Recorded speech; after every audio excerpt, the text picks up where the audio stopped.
ಗುರು, ಮನೇಲಿರ್ಬೇಕಾದವರೆಲ್ಲ big boss ಒಳಗಡೆಗೆ ಬಂದ್ರೆ ಹೀಗೆ ಆಗೋದು ಗುರು.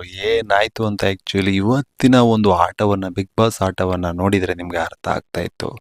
ಯಾರ್ಯಾರು ಮನೇಲಿ ಇರ್ಬೇಕಾಗಿತ್ತು, ರಜತ್ತು ಮನೇಲಿ ಇರ್ಬೇಕಾಗಿತ್ತು, ಬಿಗ್ ಬಾಸ್ ಮನೆಗೆ ಆತ ಬರಬಾರ್ದಾಗಿತ್ತು. ಹಾಗೆ ಚೈತ್ರ ಕುಂದಾಪುರ ಕೂಡ ಮನೇಲಿ ಇರಬೇಕಾದಂಥವಳು.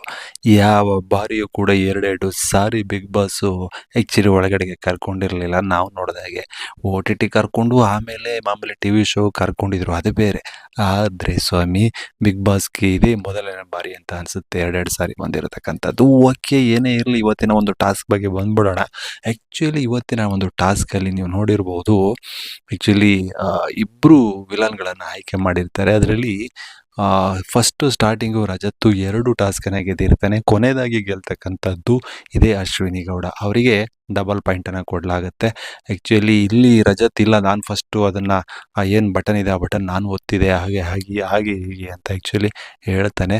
ಆದರೂ ಕೂಡ ಇವರು ಚೈತ್ರ ಕುಂದಾಪುರ ಅವರು ಇಲ್ಲ ಇಲ್ಲ ಇಲ್ಲ ಇಲ್ಲ ಇಲ್ಲ ಇದು ಅಶ್ವಿನಿ ಗೌಡ ಅವರೇ ಒತ್ತಿದ್ದು ಅಂದ್ಬಿಟ್ಟು ಅವರಿಗೆ ಕೊಡ್ತಾರೆ. ಹಾಗಾಗಿ ಇಲ್ಲಿ ಏನು ಮಾಡ್ತಾರೆ ಅಂತಂದರೆ ಆ್ಯಕ್ಚುಲಿ ಬಿಗ್ ಬಾಸು ಇಲ್ಲಿ ಓಪನ್ ಅಪ್ ಆಗ್ತಾರೆ. ಓಪನ್ ಅಪ್ ಆಗಿ ಕಾವ್ಯಗೆ ಕಾವ್ಯಗೆ ಆ್ಯಕ್ಚುಲಿ ಅಳಿಸುವಂಥ ಟಾಸ್ಕ್ ಕೊಟ್ಟಿದ್ದೆ, ಅಳಿಸಿದ್ದಾರೆ ಅಶ್ವಿನಿ ಗೌಡ ಮತ್ತು ಗಿಲ್ಲಿ. ಹಾಗಾಗಿ ಇವರಿಬ್ಬರನ್ನು ಕ್ಯಾಪ್ಟನ್ಗೆ ಅಂದರೆ ಕ್ಯಾಪ್ಟನ್ ಆಟ ಆಡೋಕ್ಕೆ ನೇರವಾಗಿ ಆಯ್ಕೆ ಮಾಡ್ತೇನೆ. ಹಾಗೆ ಇಬ್ಬರನ್ನು ನೀವು ಆಯ್ಕೆ ಮಾಡಿ ಮತ್ತು ಅಂದಾಗ ಇಬ್ಬರನ್ನ ಆಯ್ಕೆ ಮಾಡಿ ಅಂದಾಗ ಆ್ಯಕ್ಚುಲಿ ಇಬ್ಬರನ್ನು ಇವರು ಆಯ್ಕೆ ಮಾಡ್ತಾರೆ. ಒಬ್ಬರು ಸೂರಜು ಅಶ್ವಿನಿ ಗೌಡ ಕಡೆಯಿಂದ, ಇನ್ನೊಂದು ಈ ಕಡೆಯಿಂದ ಕಾವ್ಯ, ಅಂದರೆ ನಮ್ಮ ಇವ್ರ ಕಡೆಯಿಂದ ರಜತ್ ಕಡೆಯಿಂದ ಕಾವ್ಯ. ಹಾಗಾಗಿ ಇನ್ನೊಬ್ಳು ಆಯ್ಕೆ ಆಗಿರ್ತಾಳೆ, ನಿಮಗೆ ಗೊತ್ತಿದೆ, ಅದೇ ರಾಶಿಕಾ. ಎಸ್, ಇವರು ಇಲ್ಲೇ ನೋಡಿ ಸ್ವಾಮಿ, ಇಲ್ಲೇ ಅವ್ರು ತಪ್ಪುಗಳನ್ನು ಮಾಡ್ತಕ್ಕಂಥದ್ದು ಏನು ಅಂತಂದರೆ 5 ಜನರನ್ನು ಕೂಡ ಆಟ ಆಡೋಕ್ಕೆ ಒಬ್ಬೊಬ್ಬರಾಗಿ ಆಯ್ಕೆಯನ್ನು ಮಾಡ್ತಾಳೆ. ಯಾರು? ಚೈತ್ರ ಕುಂದಾಪುರ ಅವರು ಆಯ್ಕೆಯನ್ನು ಮಾಡ್ತಾರೆ. ಆದರೆ ಅವರು ಆಯ್ಕೆ ಮಾಡೋದು ಯಾವ ರೀತಿ ಇರುತ್ತೆ ಅಂದರೆ, ಯಾರ್ಯಾರು ಸ್ಟ್ರಾಂಗ್ ಇರ್ತಾರೋ, ಯಾರ್ಯಾರು ಮನೇಲಿ ತುಂಬ ಸ್ಟ್ರಾಂಗ್ ಇದ್ದಾರೋ ಅವ್ರನ್ನೆಲ್ಲ ನಂಬರ್ 1 ನಂಬರ್ 2 ಆ ರೀತಿ ಮಾಡ್ಕೊಂಡ್ಬಿಡ್ತಾಳೆ. ಉದಾಹರಣೆಗೆ ನೋಡಿ, ಅಶ್ವಿನಿ ಗೌಡ ಅವರು ಮೊದಲು ಆಟ ಆಡಬೇಕು, ಬಾಲ್ಗಳನ್ನು ಬರ್ತಕ್ಕಂಥದ್ದು ಕಣ್ ತಪ್ಪಿಸಿ ಅವ್ರು ಹೊಡಿತಾ ಇರ್ತಾರೆ ಒಳಗಡೆ, ಅದನ್ನು ಕಣ್ ತಪ್ಪಿಸಿ ಬಾಲ್ಗಳನ್ನ ಎತ್ಕೊಬಂದು ಬುಟ್ಟಿಗೆ ಹಾಕ್ತಕ್ಕಂಥದ್ದು. ಯಾರು ಜಾಸ್ತಿ ಬಾಲ್ ಹಾಕ್ತಾರೋ ಅವರು ಆ್ಯಕ್ಚುಲಿ ಮನೆಯ ಕ್ಯಾಪ್ಟನ್ ಆಗಿ ವಿನ್ ಆಗ್ತಕ್ಕಂಥದ್ದು. ಇದರಲ್ಲಿ ಈ ರೀತಿ ಇರಬೇಕಾದ್ರೆ ನೀವು ನೋಡ್ಬೋದು, ಫಸ್ಟು ಅಶ್ವಿನಿ ಗೌಡ ಅವ್ರನ್ನ ಬಿಡ್ತಾರೆ. ಅಶ್ವಿನಿ ಗೌಡ ಅವರು ಒಂದು 10 ಬಾಲನ್ನು ಎತ್ಕೊಬರ್ತಾರೆ.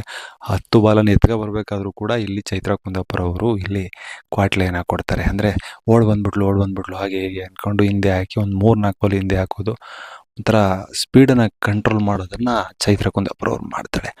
ಮಾಡಿದ ಮೇಲೇ ಆ್ಯಕ್ಚುಲಿ ಇಲ್ಲಿ ಇದಾದ ನಂತರನೇ ಆ್ಯಕ್ಚುಲಿ ಅಶ್ವಿನಿ ಗೌಡ ಮತ್ತು ಚೈತ್ರ ಕುಂದಾಪುರಗೆ ಸ್ವಲ್ಪ ಇರಿಸು ಮುರಿದು ಉಂಟಾಗುತ್ತೆ. ಸ್ವಲ್ಪ ಅಲ್ಲೇ ಸ್ವಲ್ಪ ಜೋರಾಗಿ ಮಾತಾಡ್ಕೊಳ್ತಾರೆ. ಆದರೆ ನೆಕ್ಸ್ಟ್ ಆಟ ಆಡಲಿ ಬಿಡು ಅಂದ್ಬಿಟ್ಟು ಆ್ಯಕ್ಚುಲಿ ಗಿಲ್ಲಿಯನ್ನು ನೆಕ್ಸ್ಟ್ ಆಟಕ್ಕೆ ಬಿಡ್ತಾರೆ. ಗಿಲ್ಲಿ ಕೂಡ ಅದೇ ರೀತಿ, ಗಿಲ್ಲಿದು ಚೈತ್ರ ಕುಂದಾಪುರ ಏನು ಮಾಡ್ತಾರೆ ಅಂದರೆ, ಕಾಲಿಗೆ ಕೋಳಿ ಕಟ್ಟಿರ್ತಾರೆ, ಕೊಯ್ ಕೊಯ್ ಅನ್ನೋದು, ಅದು ಕೂಗ್ತಲ್ಲ ಅಂತ ಸುಮಾರು ಒಂದು 3-4 ಸಾರಿ ಆತನ ನಿಲ್ಲಿಸಿ ಆತ ಬಾಲ್ ಜಾಸ್ತಿ ಎತ್ಕೊಬರೋಕ್ಕಿಲ್ಲದಂಗೆ ಮಾಡಾಕ್ಬಿಡ್ತಾಳೆ. ಅವನು ಒಂದು 15 ಬಾಲನ್ನು ಸೇಕರಿಸ್ತಾನೆ. ಎಸ್, ಇದಾದ ನಂತರ ಇವ್ರು ಬರ್ತಾರೆ, ಯಾರು? ಕಾವ್ಯ ಬರ್ತಾಳೆ. ಕಾವ್ಯದು 21 ಬಾಲನ ಆಗುತ್ತೆ. ಆನಂತರ ಸೂರಜ್ ಬರ್ತಾನೆ. ಸೂರಜು 26 ಬಾಲನ ಎತ್ತಿ ಹಾಕ್ತಾನೆ. ಆದರೆ ಕೊನೆಯದಾಗಿ ಬರ್ತಕ್ಕಂಥದ್ದೇ ಈ ರಾಶಿಕಾ 29 ಬಾಲ್ಗಳನ್ನು ಎತ್ತಿ ಬುಟ್ಟಿಯಲ್ಲಿ ಹಾಕ್ತಾಳೆ.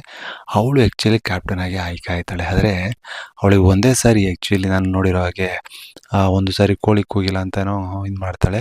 ಅದು ಬಿಟ್ಟರೆ ಇನ್ನೊಂದು ಸಾರಿ ಜೋರಾಗಿ ಓಡಿ ಬಂದ್ಲು ಅಂದ್ಬಿಟ್ಟು ಇದು ಮಾಡ್ತಾರೆ. ಆ ಲಾಸ್ಟ್ನವ್ರಿಗೆ ಜಾಸ್ತಿ ತಲೆ ಕೆಡಿಸ್ಕೊಳ್ಳಲ್ಲ ಈ ಚೈತ್ರ ಕುಂದಾಪುರ ಅವರು. ಇವ್ರು ಮಾಡಿದ್ದ ಅದೇ, ಸ್ಟಾರ್ಟಿಂಗ್ ಯಾರು ಬರ್ತಾವ್ರಿಗೆ ಸಿಕ್ಕಾಬಿಟ್ಟೆ ತಲೆ ಕೆಡಿಸ್ಕೊಂಡು ಪ್ರತಿಯೊಂದಕ್ಕೂ ಕೋಳಿ ಕೂಗ್ತಾ ಇಲ್ಲ ಅಂತ 3 ಸಾರಿ 4 ಸಾರಿ ಗಿಲ್ಲಿಗೆ ಇದು ಮಾಡ್ತಾಳೆ, ನಿಲ್ಲಿಸಿ ಆ ಕೋಳಿಯನ್ನು ಕಟ್ತಾಳೆ, ಅಲ್ಲೇ ಟೈಮ್ ಲ್ಯಾಪ್ಸ್ ಮಾಡ್ತಾಳೆ. ಒಟ್ಟಿನಲ್ಲಿ ಎಲ್ಲೋ ಒಂದು ಕಡೆ ಗಿಲ್ಲಿ ಕಡಿಮೆ ಬಾಲ್ ಸಂಗ್ರಹಿಸೋಕಾಗಿರ್ಬೋದು, ಇವರು ಯಾರು ಅಶ್ವಿನಿ ಗೌಡರು ಕಡಿಮೆ ಬಾಲ್ ಸಂಗ್ರಹಿಸೋದಕ್ಕಾಗಿರ್ಬೋದು, ಒಂದು ಕಡೆ ಎಲ್ಲೋ ಒಂದು ಕಡೆ ಚೈತ್ರ ಕುಂದಾಪುರ ಇನ್ನೂ ಚೆನ್ನಾಗಿ ಆಟ ಆಡ್ಬೋದಾಗಿತ್ತು. ಒಂದು ಏನಂತಾರೆ, ಒಂದು ನ್ಯಾಯ ನೀತಿಯಿಂದ ಆಟ ಆಡ್ಬೋದಾಗಿತ್ತು ಅಂತ ಅನಿಸುತ್ತೆ. ಆದರೆ ನಾನು ಆಡೋದೇ ಹೀಗೆ ಅಂತ ಅಂದರೆ ಏನು ಮಾಡೋಕ್ಕಾಗತ್ತೆ. ಆ್ಯಕ್ಚುಲಿ ಇದಕ್ಕೇನೆ ಹೇಳಿದ್ದು ನಾನು ಆಗಲೇ, ಮನೇಲಿ ಇರಬೇಕಾದವರೆಲ್ಲ ಬಿಗ್ ಬಾಸ್ ಒಳಗಡೆ ಬಂದ್ಬಿಟ್ರೆ ಹಿಂಗೆ ಆಗೋದು ಅಂತ. ಎಸ್, ಇದಕ್ಕೆ ಈ ವಿಚಾರಕ್ಕೆ ಇವತ್ತು ಗಲಾಟೆ ಆಗಿದೆ ಆ್ಯಕ್ಚುಲಿ. ಗಲಾಟೆ ಆದಮೇಲೆ ಆ್ಯಕ್ಚುಲಿ ಚೈತ್ರ ಕುಂದಾಪುರ, ಅಶ್ವಿನಿ ಗೌಡ ಎಲ್ಲರಿಗೂ ಜಗಳ ಆಗುತ್ತೆ. ಹಾಗೆ ಇಲ್ಲಿ ಗಿಲ್ಲಿಗೂ ಕೂಡ ಒಂದು ಇದಾಗಿತ್ತು. ಈಗ 3-4 ಸರಿ ನಿಲ್ಲಿಸಿದ್ರಿಂದ ಗಿಲ್ಲಿನೂ ಕೂಡ ಹೇಳ್ದ, ಚೈತ್ರ ಅವರು ನೀವು ಮಾಡಿದ್ದು ಸರಿ ಇಲ್ಲ ಹಾಗೆ ಹೀಗೆ ಅಂತ. ಆತನೂ ಕೂಡ ಬುದ್ಧಿವಾದ ಹೇಳ್ದ. ಒಟ್ನಲ್ಲಿ ಚೈತ್ರ ಕುಂದಾಪುರ ಅವ್ರದ್ದು ಇವತ್ತು ಒಂದು ಮಟ್ಟಿಗೆ ಇನ್ನೂ ಚೆನ್ನಾಗಿ ಪ್ರಾಮಾಣಿಕವಾಗಿ ಆಟ ಆಡ್ಬೋದಾಗಿತ್ತು ಅಂತ ನನಗೂ ಅನ್ನಿಸ್ತು. ಅದಾದ ನಂತರ ನಿಮಗೆ ಗೊತ್ತಿದೆ ಇದು ಯಾವುದು ಟಿವಿ ಅವ್ರದ್ದು ಒಂದು ಟಾಸ್ಕ್ ಬರುತ್ತೆ. ಅದರಲ್ಲಿ ಗಿಲ್ಲಿ ಟೀಮ್ ಗೆಲ್ತಾರೆ. ಅದು ಪ್ರತಿಯೊಬ್ಬರಿಗೂ 55 ಇಂಚದೇನೋ ಒಂದು ಟಿವಿಯನ್ನು ಕೊಡ್ತಾರೆ ಪ್ರತಿಯೊಬ್ಬರಿಗೆ. ಅದಾದಮೇಲೆ ಒಂದು ಮೊಸರದೊಂದು ಟಾಸ್ಕ್ ಬರುತ್ತೆ. ಅದರಲ್ಲಿ ಆ್ಯಕ್ಚುಲಿ ಆಪೋಸಿಟ್ ಸ್ಪಂದನ ಅವರ ಟೀಮ್ ಗೆಲ್ಲುತ್ತೆ. ಇವತ್ತು ಇದು ನಡೆದಿರ್ತಕ್ಕಂಥದ್ದು. ಆ್ಯಕ್ಚುಲಿ ಇಷ್ಟು ನಡೆದಿರ್ತಕ್ಕಂಥದ್ದು ಇವತ್ತು ಬಿಗ್ ಬಾಸ್ನಲ್ಲಿ. ನಿಮ್ಗೆ ಏನು ಅನ್ನಿಸ್ತು ಅನ್ನೋದನ್ನು ಕಮೆಂಟ್ ಮಾಡಿ. ನಮಸ್ಕಾರ.